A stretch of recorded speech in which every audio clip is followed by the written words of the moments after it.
You're not healing. You're just distracting yourself. You tell yourself you're healing, you're taking time. You're processing, you're working through it. But look at your behavior. You stay busy, you stay distracted, you stay stimulated. Always something playing, always something scrolling, always something filling the space. Because the moment things go quiet, your mind goes back. And you don't want that. So you avoid the quiet. And you call that healing. But that's not healing, that's escape. Distraction feels like progress. Distraction is convincing because it reduces discomfort. It gives you relief. It shifts your attention away from what hurts. And when the pain decreases, you assume something improved. So you keep doing it. More scrolling, more noise, more conversations, more stimulation. But nothing actually changed. You just moved your attention. You are managing feelings, not resolving them. Most people think healing means feeling better, so they chase anything that creates relief. But relief is temporary. It doesn't resolve the emotion. It suppresses it. And suppressed emotions don't disappear. They wait, they come back when things slow down, when you're alone, when you're not distracted. That's why the same thoughts return. Not because you didn't heal enough, because you never actually process them. Why stillness feels uncomfortable. When everything stops, what you've been avoiding shows up.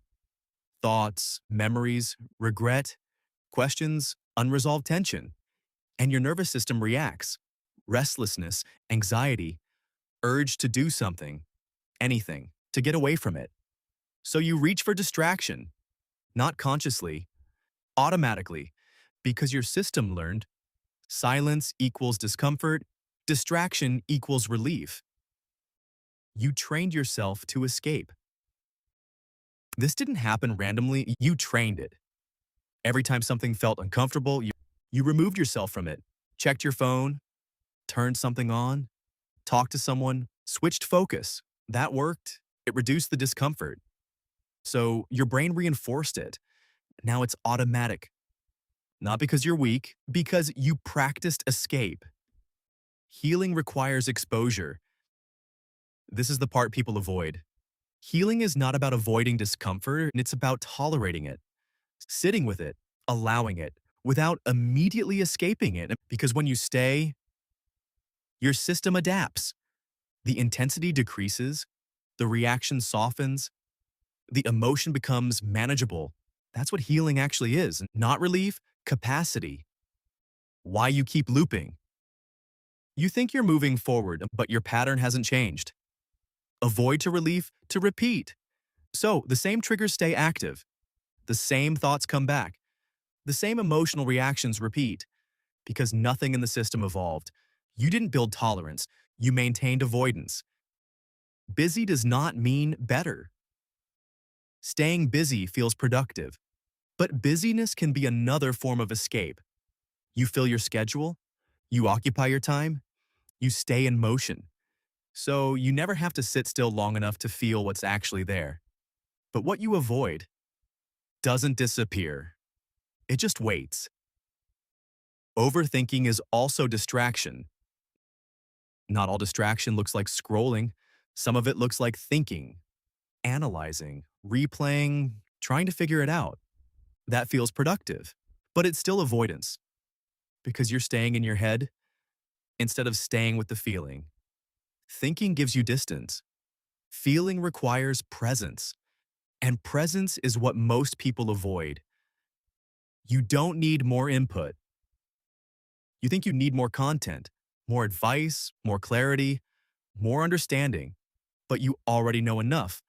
The problem is not lack of information, it's lack of tolerance. You don't need another explanation. You need the ability to sit with what's already there. Distraction delays healing. Every time you escape, you delay the process. Not permanently, but repeatedly. You reset the cycle. You bring yourself back to the beginning. Because the emotion never had time to settle. It was interrupted. And interrupted processing never completes. why you feel stuck. You feel stuck because nothing resolves.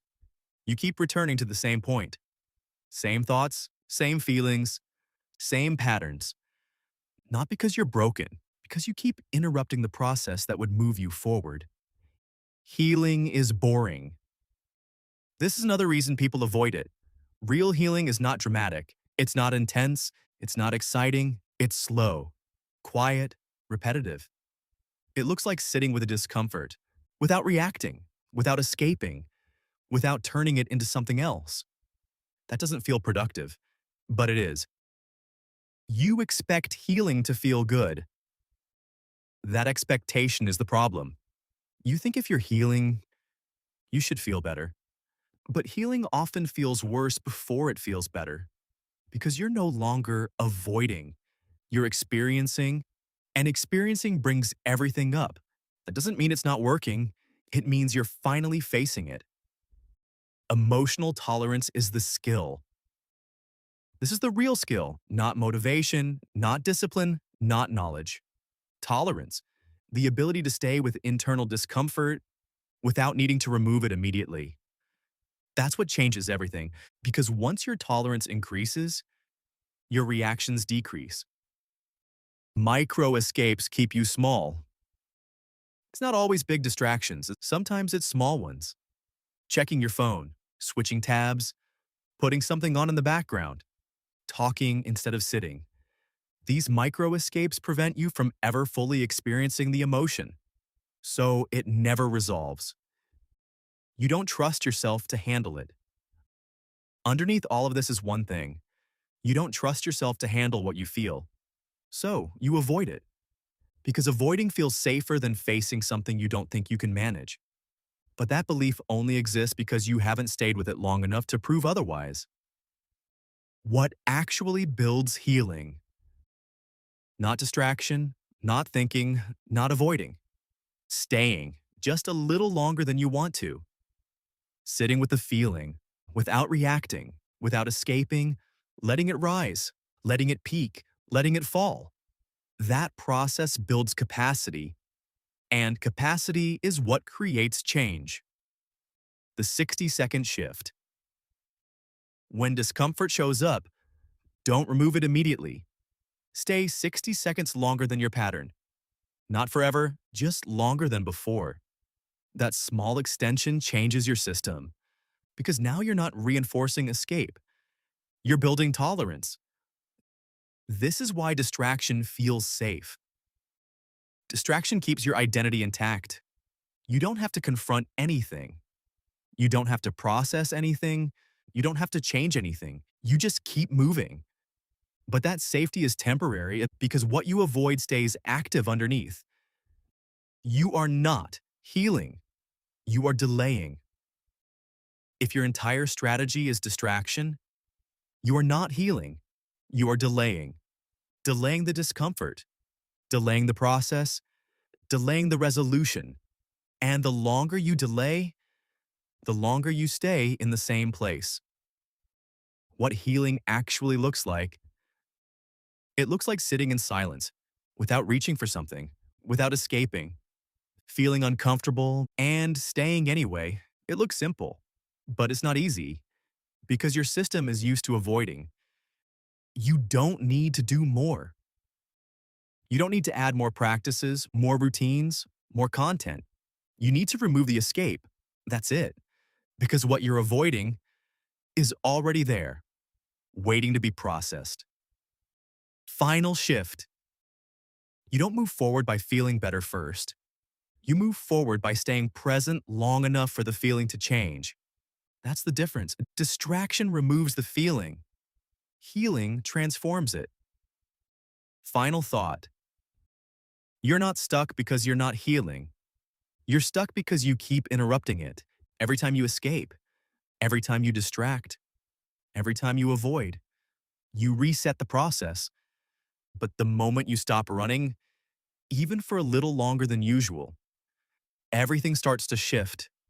Not because the feeling disappears, but because you finally stop avoiding it. And that's where real change begins. Thank you for watching. This is MindStickz.